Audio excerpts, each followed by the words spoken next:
जैसे भी गिरिराज जी ने दुग्ध के बारे में कहा कि हम 7 लाख करोड़ रुपए की दुग्ध खरीदते हैं किसानों से देश में। हम ऐसे आने वाले दिनों में हमारी जो हम इंपोर्ट करते हैं क्रूड ऑयल, उसकी रिप्लेसमेंट में भारत की खाद्यान्नों से जो किसान उत्पादित करते हैं, जिसकी बाजार एक चुनौती है, उसमें से भी हम एथेनॉल बनाएंगे, हमारी ट्रांसपोर्टेशन फ्यूल करके उसको यूज करेंगे। ऐसे एक महत्वपूर्ण निर्णय इन दिनों में हुआ है जिसकी सीधा सीधा लाभ बिहार की अर्थनीति, बिहार की रोजगार, बिहार में एक कृषि आधारित उद्योग बनाने में मददगार होगा। मैंने गिरिराज जी ने जैसे पशुपालन, मत्स्य 2 विषय रखा, मैं उनके साथ कृषि आधारित 1-2 विषय जोड़ा और इस सबके लिए 1 लाख करोड़ रुपए की भारत सरकार की खर्चा, जिसकी लाभ बिहार जहां उपजाऊ जमीन है, पानी है, साग सब्जी है, पशु संपदा है, मत्स्य संपदा है, इसकी लाभ हमको मिलने वाला है। यही 1-2 विषय हमारे संकल्प पत्र में भी है। हम आपके सामने इसको रखना चाहते थे। मैं आपकी प्रश्न लेने की पहले गिरिराज जी लेंगे, मैं भी एक आधा प्रश्न ले लूंगा।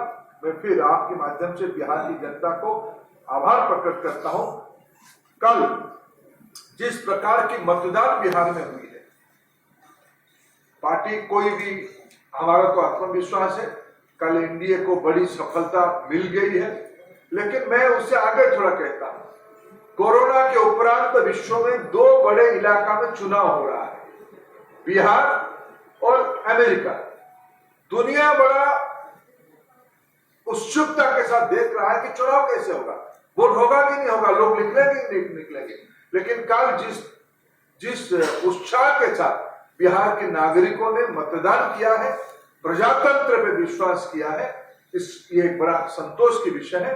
मैं इसको भी बिहार की जनता को आपके माध्यम से बधाई देता हूँ।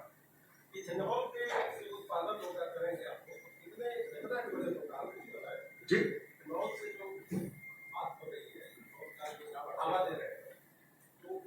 अभी देखिए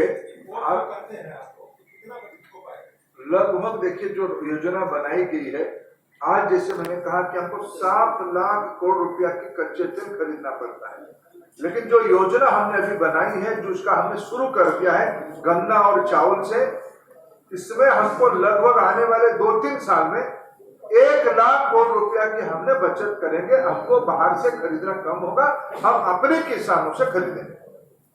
गिरिराज जी, मेरा सवाल आपसे है, मुंगेर में जो घटना हुई, मेरा सवाल आपसे, अरे यार गाय भैंस पर हम देंगे ना बात ना, मुंगेर के लिए तो हम जिंदा है जब तक गिरिराज। मुंगेर में जो घटना हुई, सत्ता के संरक्षक की जब, यार मैं दूंगा जवाब, लेकिन अभी विषय उसके लिए तो गिरिराज का जीवन है ही, चिंता मत करो। गिरिराज सिंह, युवाओं को रोजगार देने के सबसे बड़ा आपका मंत्रालय है और प्रधानमंत्री जी बोले हैं कि डेयरी फार्म खोलकर युवाओं आत्मनिर्भर बने। कितने लोगों को आत्मनिर्भर बना अभी तक युवा? देखिए ऐसा है, मेरा निवेदन होगा कि पूरी दुनिया में सबसे बड़ा देश उत्पादक, दुग्ध उत्पादक देश भारत, लेकिन ये भी कटु सत्य है कि हमारा औसत उत्पादन जो हमारी गाय है, भैंस में तो हम आगे हैं, लेकिन गाय में हम देसी गायों में 3.5 लीटर और जो क्रॉस ब्रीड है उसमें 8 लीटर पर। अब हमने टेक्नोलॉजी का सहारा लिया है, अभी शुरू कर दिया है उस काम को, जो कहा IVF, इन विट्रो फर्टिलाइजेशन। इसके तहत हम पहला होगा कि डेयरी से जुड़े हुए जो नौजवान हैं, जो उसके बाय प्रोडक्ट पर हम उनके साथ जुड़ेंगे, बाय प्रोडक्ट के मार्केटिंग लिंक पर हम जुड़ेंगे, और डेयरी की योजना भी लाइव का बना हुआ है, उसके एक्यूरेट हमने दिया है। जो नबार्ड है, नबार्ड के थ्रू ये काम चल रहा है। गाय, भैंस, बकरी, भेड़, इन सब चीजों को करने के लिए तो एक टेक्नोलॉजी का सहारा लेकर के हमने शुरुआत कर दी है, और मेरा विश्वास है कि अगले 5 साल में जो हमारी गाय औसत 8 लीटर 9 लीटर की है, ये हम ले जाएंगे। कोई इधर उधर की बातें नहीं, तकनीकी चुनौतियों के साथ मिनिमम 25 से 30 लीटर पर इन विट्रो फर्टिलाइजेशन के माध्यम से, एम्ब्रियो के माध्यम। और कोई प्रश्न? कांग्रेस का ये आजाद सिंह की जो मुंगेर में हुआ है, उसमें कहीं न कहीं जो दोषी है, एसपी है, डीएम है, उनको सरकार बचा रही है। चिंता मत करें, अभी चुनाव चल रहा है, चुनाव आयोग उसका निर्णय लिया है, वो परिणाम कुछ दिखने लगे हैं। और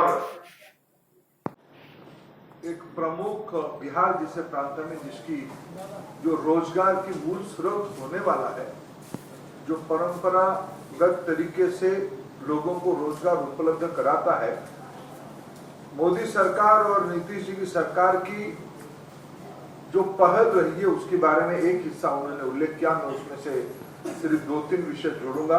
अभी आत्मनिर्भर पैकेज में 3-4 महत्वपूर्ण निर्णय ऐसे किए गए हैं। अभी की पार्लियामेंट सत्र में उस प्रकार की बिल पारित करके कानून नया लाया गया है, जिसमें कृषि को सही मायने में एक उद्योग की दर्जा देने की काम किया गया है। खेती में कैसे निवेश बढ़े, मित्रों, उद्योगों में निवेश आती है, लोहा हो, पेट्रोलियम प्रोडक्ट हो, पेट्रोकेमिकल प्रोडक्ट हो, कंज्यूमर गुड्स हो, उसमें से निवेश आती है। कृषि में निवेश नहीं आती है, लेकिन भारत सरकार ने जो कानून बनाई उसमें सारे बंधन को निकाला है, सारे हर्डल्स को निकाला है, कृषि में निवेश बढ़ेगी। मालिकाना ना छोड़ते हुए निवेश आधारित कृषि कैसे बढ़े, इसकी कानून लाया गया है। दूसरी, स्टोरेज फैसिलिटी एक चैलेंज होती है। किसान उत्पादन करने के बाद उसको रखे कहां, सिर्फ एफसीआई के पास रखें क्या?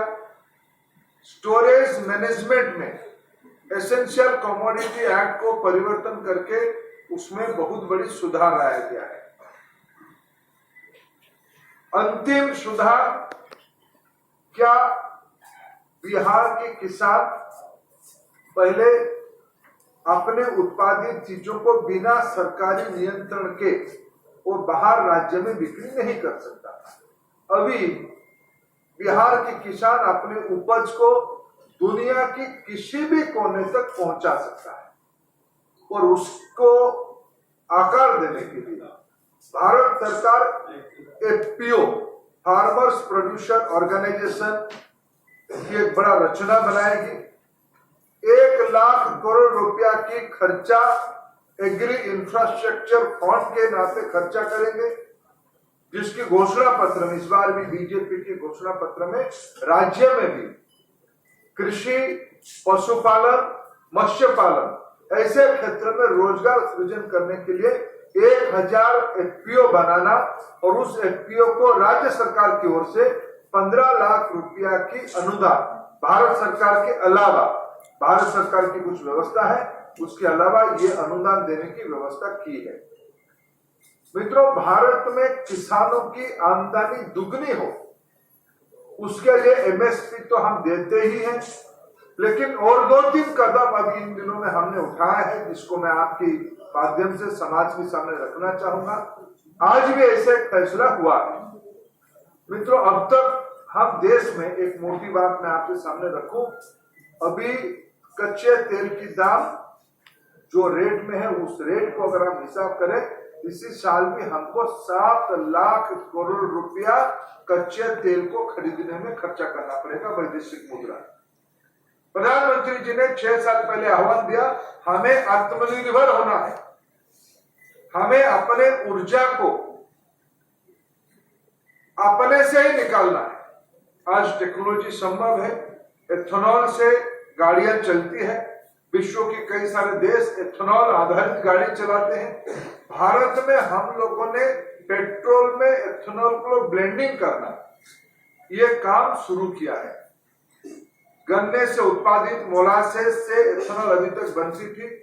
अभी अभी भारत सरकार ने योजना बनाई है जिसमें बिहार जैसे राज्य बड़ा लाभार्थी होगा। चावल को भी एथेनॉल बनाने का अनुमति हमने दे दिया है। चावल आधारित बिहार जैसे प्रांत जो चावल ही उगाता है, इस चावल की खपत की अपने आप में एक सीमा है। भारत में बड़ा बफर स्टॉक है, किसान उत्पादन करता है, उसको करें क्या, उसको बाजार देने के लिए, उसको एनर्जी में कन्वर्ट करने के लिए अच्छे मुद्रा में किसान की आमदनी बढ़े, हम चावल को भी एथेनॉल बनाने की अनुमति दे दिए हैं। आज भारत सरकार ने एक निर्णय किया है जिसकी भी लाभ बिहार की गन्ने किसानों को मिलेगा। गन्ना से उत्पादित मोलासेस, सी हेवी, बी हेवी और शुगर केन जूस से जो एथेनॉल बनेगा उसको भी एक नया प्राइसिंग, एक हमको आत्मनिर्भर बनना है। हम बाहर से कच्चे तेल कम खरीदे। आज हम 12,000 करोड़ रुपए की एथेनॉल खरीदते हैं और आने वाले दिनों में चावल, गन्ना और अन्य खाद्यान्नों से। देश की सुरक्षा की बात हो तब कुछ किरदार अहम भूमिका निभाते हैं। बेजोड़ शटर्स और शटर लॉक्स, मजबूती की मिसाल कायम करने वाले स्टील पाइप्स, सर्वश्रेष्ठ गुणवत्ता से भरपूर शटर लैथ और अटूट इंटरनल लॉक्स। आइए इन्हें मिलाकर निर्माण करते हैं एक उज्जवल भारत का, क्योंकि बात भारत की मजबूत भविष्य की है।